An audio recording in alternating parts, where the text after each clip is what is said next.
ഇന്ന് തന്നെ ഡൗൺലോഡ് ചെയ്യൂ. കാണൂ നിങ്ങളുടെ ഫേവറേറ്റ് ഷോസ്. ഞാൻ വരില്ല, ഇത് എന്റെ വീടാ. എനിക്ക് രാധിക ചേച്ചി മതി. എനിക്ക് വേറെ ആരെയും കാണണ്ട. എനിക്ക് ആരെയും കാണണ്ട എന്ന് പറഞ്ഞില്ലേ? ആരും എന്റെ അടുത്തേക്ക് വരണ്ട. എനിക്ക് എന്റെ രാധിക ചേച്ചി മാത്രം മതി. രാധിക ചേച്ചി എനിക്ക് ചോറ് വാരിത്തരും, പാട്ട് പാടിത്തരും, കളിപ്പിക്കും, ഉറക്കും. എന്റെ പൊന്നു ചേച്ചിയാ.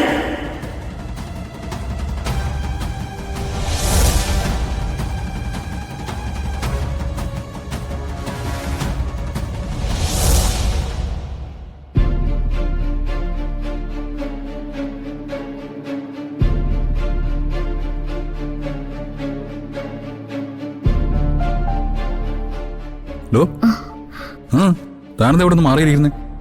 ഏയ് ഒന്നുമില്ല, വെറുതെ ഓരോന്ന് ആലോചിച്ചിട്ട്. മനസ്സിലായി. എനിക്ക് കോൺഫിഡൻസ് മുഴുവൻ തന്നിട്ട് ഭക്ഷണം കഴിക്കാനായിട്ട് എന്നെ കൂട്ടിക്കൊണ്ട് പോയി. പ്രിയങ്ക വന്ന് മുമ്പിൽ നിന്നോടെ ഡിം, അതല്ലേ? തനിക്ക് നല്ല വിഷമമുണ്ടല്ലോ. നമ്മളെ രണ്ടുപേരും നോക്കി പ്രിയങ്ക അടുത്ത് വന്ന് നിൽക്കുമ്പോൾ ഞാൻ തന്നെ ശ്രദ്ധിക്കായിരുന്നു. ഉള്ളിലെ സങ്കടം തിരയടിക്കുന്നത് തന്റെ കണ്ണുകളിൽ കാണായിരുന്നു. ഞാൻ വെറുതെ എന്നെക്കുറിച്ച് ആലോചിച്ചു പോയതാ. വല്ലാത്തൊരു ജന്മം തന്നെയല്ലേ.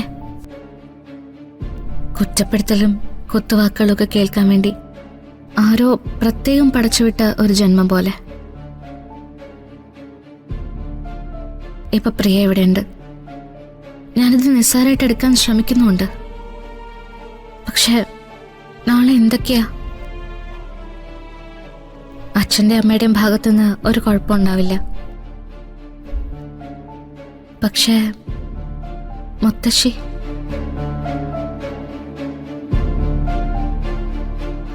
ഈ കുടുംബത്തിൽ നിന്ന് നമ്മളെ അടിച്ചു പുറത്താക്കിയ ആളുകൾ, അവർക്ക് വെറുതെ ഇരിക്കോ? എല്ലാം കൂടി ചിന്തിച്ചപ്പോ പെട്ടെന്ന് തലയ്ക്കകത്തെന്തോ ഒരു ഇത് തന്നെയാ എനിക്കും പറ്റിയത്. അതെ, താനൊരു കാര്യം ചെയ്യ്. താൻ പോയിട്ടൊന്ന് റെഡി ആയിട്ട് വാ, നമുക്കൊന്ന് പുറത്തു പോവാം. അത്രയും നേരമെങ്കിലും അവളെ കാണണ്ടല്ലോ. എനിക്ക് ഫിദ മാഡത്തിനൊന്ന് കാണണം. അതെന്തിനാ?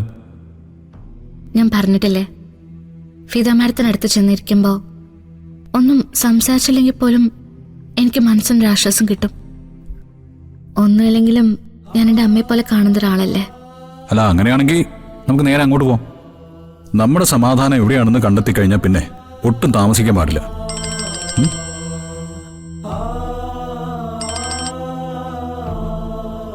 ഹലോ, എന്താ ഇപ്പോ?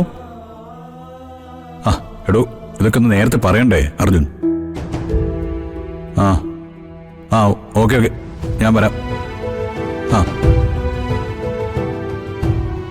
ഓഫീസിൽ 2 ക്ലയൻസ് വന്ന് കയറിയിരിക്കുന്നു. നമ്മുടെ കമ്പനിക്ക് നല്ല ഗുണമുള്ള ആളുകളാ. അവരെ ഒന്നും മീറ്റ് ചെയ്യാതെ പറ്റില്ല. സോ എനിക്കൊന്ന് ഓഫീസിൽ പോകണം. പൊയ്ക്കോ. ഫിദ മാഡത്തിന് അരികിലേക്ക് ഞാൻ തനിച്ചു പോയിക്കോളാം. അതൊന്നും വേണ്ട. നമുക്ക് 2 പേർ കൂടെ ഒരുമിച്ചിറങ്ങാം. ഞാൻ തന്നെ ഫിദ മാഡത്തിന്റെ അടുത്ത് കൊണ്ടുപോയി ഡ്രോപ്പ് ചെയ്യാം. വേണ്ട വരുൺ, ഞാൻ പോയിക്കോളാം.